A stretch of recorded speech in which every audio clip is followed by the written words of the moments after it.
Alors maintenant qu'on a fait tout ça, on va voir comment traiter l'ajout côté serveur. Donc on va se rendre ici dans notre article contrôleur et on va créer donc une fonction store.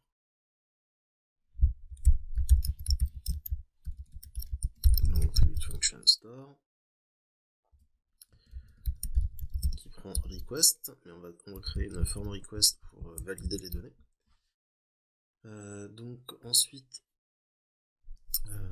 une fois que cette fonction est faite, on va aller dans web.php tout simplement pour la déclarer.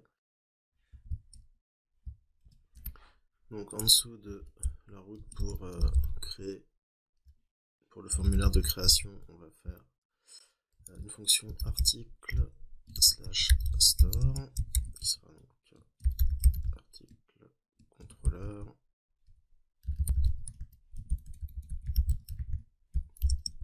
et sur la fonction store. Donc ensuite on va lui donner un nom, donc article.store, voilà tout simplement. Et ça correspond ici dans notre vue create, ici à post article. Alors d'ailleurs, je me suis trompé, c'est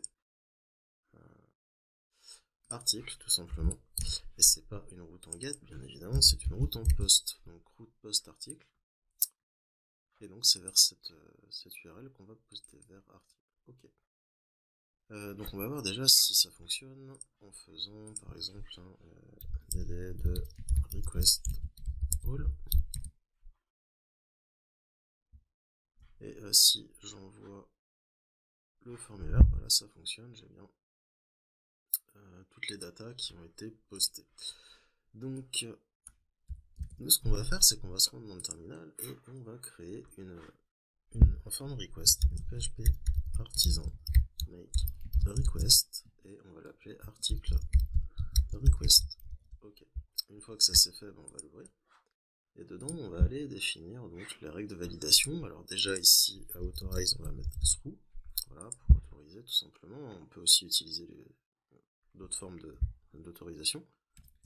Mais là, on autorise indirectement l'ajout de formulaire ici dans la fonction authorize. Donc ensuite, on va définir les règles de validation pour les champs. Donc il y a le champ title, le champ title qui sera en required, de type string, on va demander une chaîne de caractères, et max, on va mettre 191 caractères.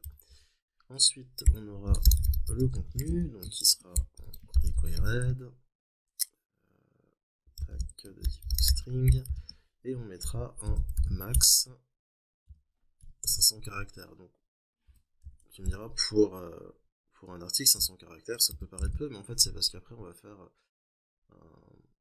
on va checker en fait le nombre de caractères côté client pour faire un counter de caractères. Un peu comme quand tu postes sur Twitter, ça compte le nombre de caractères, et puis on mettra ça en place tout à l'heure. Voilà. Donc, on va ensuite utiliser donc catégorie ID. Donc catégorie ID, il est requis et il faut qu'il existe. Ok, donc existe dans la table catégorie sur le champ ID, tout simplement. Voilà, qu'on ne mette pas une catégorie qui n'existe pas, ça évitera d'avoir donc des erreurs. Ensuite, la photo, elle va être requise aussi, donc required, obligatoire. Ça va être un format image obligatoire, et ensuite on va utiliser rule dimensions, c'est au pluriel. On va définir une valeur minimum pour la largeur, donc min width, qui sera égale à 500, ok, et une hauteur minimum, min height, qui sera égale à 500 également. Ensuite, donc rules, je vais l'importer, c'est validation rules, ok. Et ensuite ici, on va donc avoir le statut qui sera aussi donc required, obligatoire,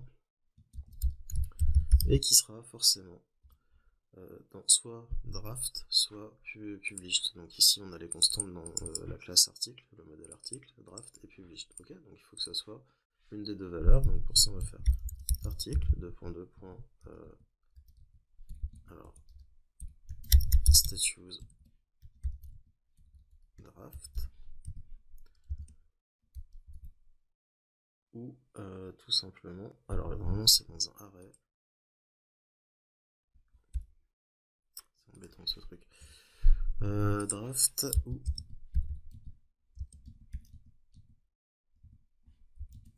on va y arriver, vous inquiétez pas, hop, article, statues, published.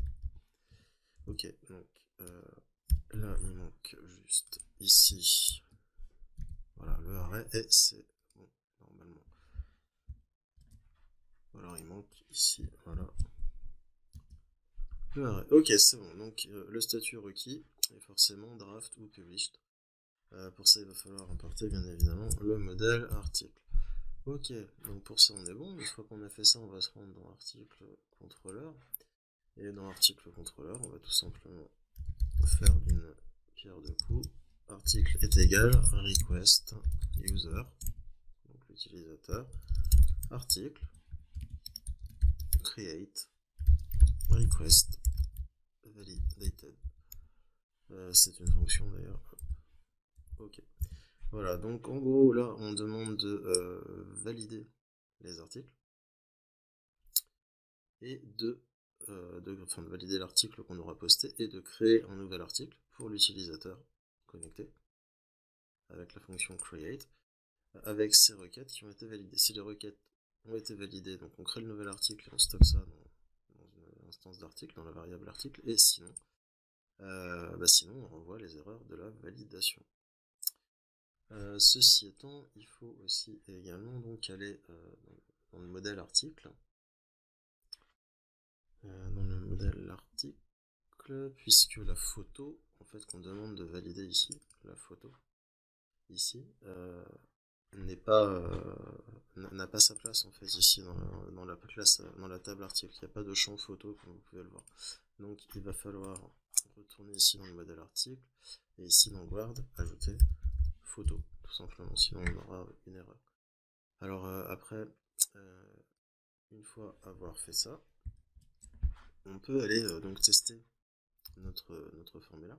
Donc j'y vais, j'envoie, hop, et là donc on me dit validated does not exist, c'est normal, c'est parce qu'en fait ici dans article contrôleur, il fallait demander article request, voilà, et non pas request, voilà. Donc je vais importer, elle a déjà été importée automatiquement quand je l'ai tapé, voilà, faut importer ça, app http request, article request. Ok, on y va, on envoie, et là on a les erreurs. On a les erreurs, sauf que là par exemple on a ce category ID field is required. Donc moi je voudrais juste la catégorie requis, parce que l'utilisateur lambda il va pas comprendre catégorie ID, non c'est quoi ID, c'est catégorie. Donc pour ça on va se rendre ici dans article request et on va faire donc une public function, public function message, qui va renvoyer un array.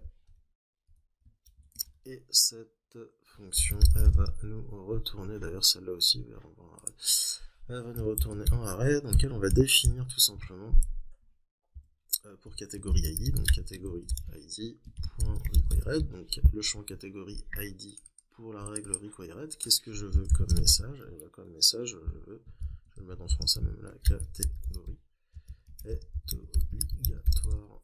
Voilà. Et pour catégorie, la règle existe. On va dire la catégorie n'existe pas. N'existe pas. Voilà. Donc ça, ce seront les champs qui apparaîtront. Donc on va actualiser et on va renvoyer. Et là, on a bien ici la catégorie est obligatoire. Ok, donc une fois que ça c'est fait, écoutez, je crois que pour cette partie c'est terminé. On va juste peut-être essayer de remplir avec des données comme ceci. Ah oui, non, mais la catégorie, il va pas reconnaître. Non, on verra ça dans la partie suivante. En tout cas, là, on a vu comment afficher les erreurs et puis on va voir comment traiter la suite du formulaire.